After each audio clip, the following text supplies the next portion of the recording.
Alors, est-ce que la théologie cathare reprend la vérité, la bonté et la beauté comme valeur?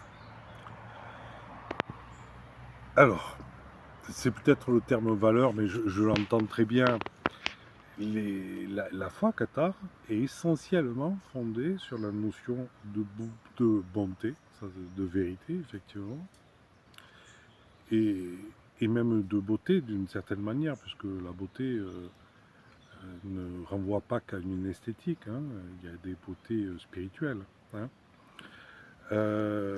Donc oui, effectivement, indéniablement, la foi cathare s'enracine sur ces notions-là. Mais est-ce que ça suffit de les dire simplement, ces notions-là, bonté, vérité? Qu'est-ce qu'on entend par derrière? Hein, c'est ça, qu'est-ce qu'on entend par derrière, par vérité? Qu'est-ce qu'on entend par bonté? Parce que derrière ces mots qui font consensus, finalement, si on les creuse un peu, ça devient un peu... On peut tomber sur des choses qui sont divergentes.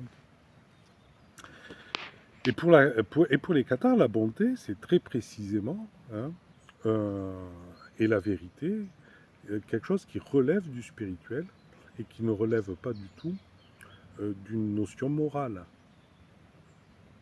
Hein, et surtout pas d'une notion légale. Hein. La bonté, c'est précisément ce qui va au-delà du légal. Hein.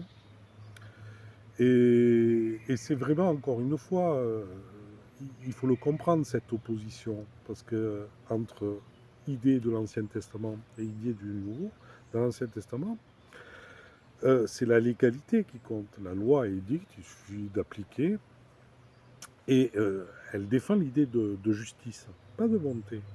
Hein. Alors que dans le christianisme, il n'y a pas de loi, donc il n'y a pas de justice d'une certaine manière, mais il y a de la bonté, puisque la bonté, c'est ce qui va au-delà de la justice. Voilà.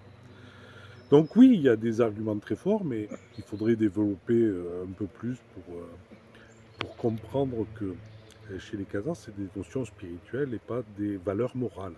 Voilà. Mais ça, On pourra en reparler. on en reparlera plus tard, Ok, au fur et à mesure. ok.